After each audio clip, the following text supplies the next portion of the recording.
Masih bersama saya Ulfalia, pemirsa kembali kami sampaikan 3 berita utama Kaltim hari ini. Puluhan pelaku kejahatan di Samarinda diringkus polisi bersama barang bukti.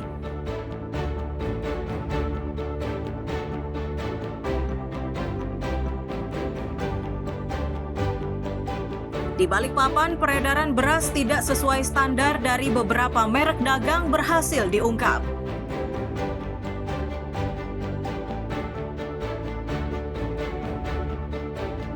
Pemasangan umbul-umbul dan bendera merah putih jelang perayaan Hari Kemerdekaan di Balikpapan kini sudah ramai.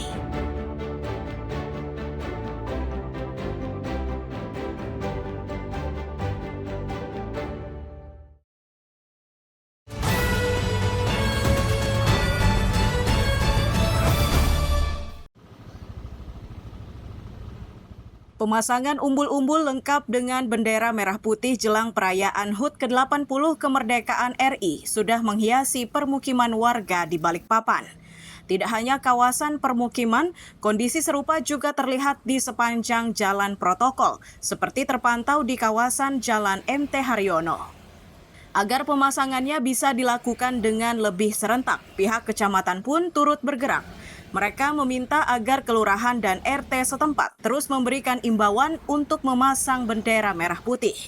Tidak hanya di permukiman dan perkantoran pemerintah, perintah serupa diberlakukan pada perkantoran swasta. Kami menghimbau pihak swasta untuk memasang atribut dalam rangka HUT RI yang ke-80, yang mana dari pemerintah sudah menghimbau Pak RT, warganya untuk memasang umbul-umbul, memasang bendera kebesaran kita merah putih, dan swasta juga. Ini banyak perusahaan-perusahaan yang di dalam protokol saya menghimbau untuk memasang. Dan saya juga meminta kepada Pak Lurah, tentunya didampingi oleh Babinsa, Babin Kapitmas dan Babin Potgirga, nanti akan berkunjung mendatangi perusahaan-perusahaan yang belum memasang atribut menyambut HUT RI. Mereka berharap seluruh elemen masyarakat termasuk kantor pemerintah dan swasta sudah memasang bendera merah putih sebelum tanggal 16 Agustus 2025. Amir Hamzah dan Riani Mantini melaporkan dari Balikpapan.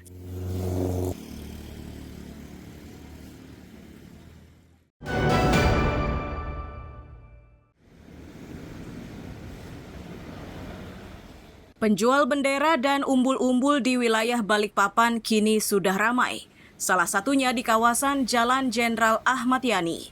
Uniknya, para penjual ini ternyata bukan penduduk setempat.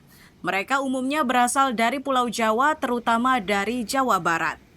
Salah satu penjual bendera mengaku aktivitas seperti itu biasa dilakukan setiap tahun. Dari usaha tersebut, ia mampu mendapatkan uang hingga Rp300.000 per hari. Mereka memastikan bendera dan umbul-umbul yang dipasarkan memiliki berbagai ukuran dan variasi.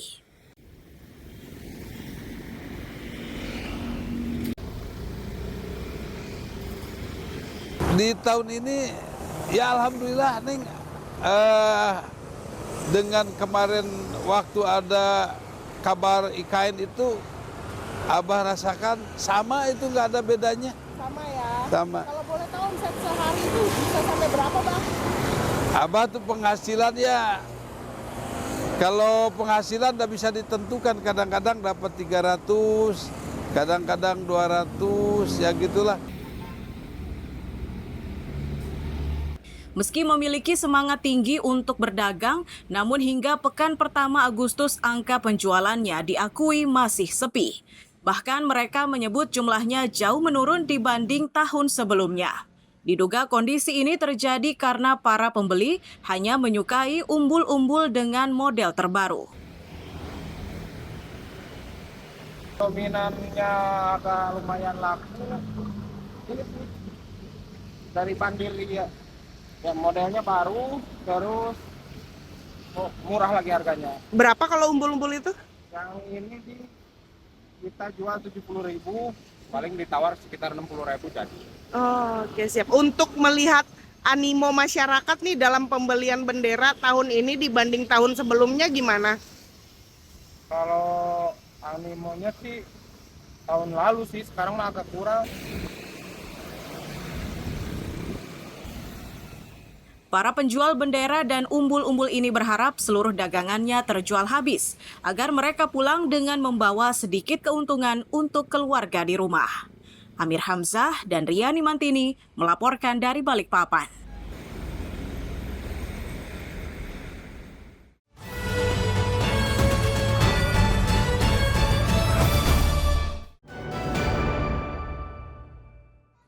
Ini kalau berdasarkan tulisannya.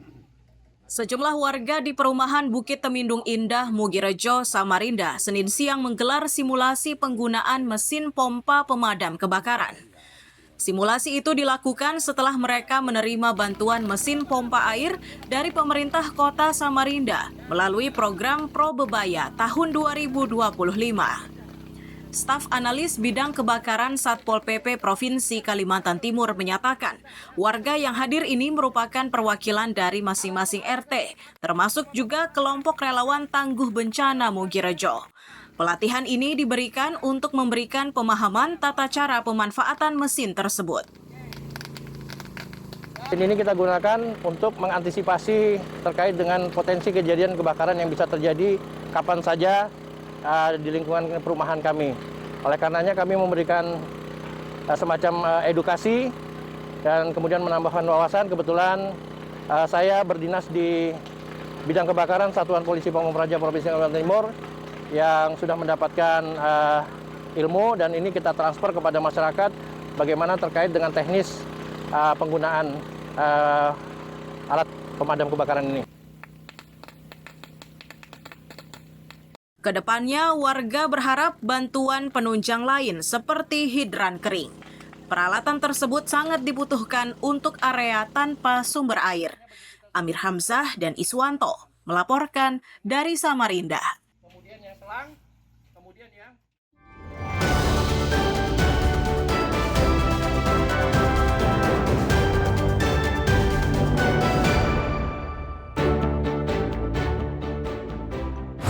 Pemirsa, informasi tadi sekaligus menutup perjumpaan kita kali ini. Akhirnya saya Eufolia beserta tim redaksi yang bertugas mengucapkan selamat pagi, selamat beraktivitas. Sampai jumpa.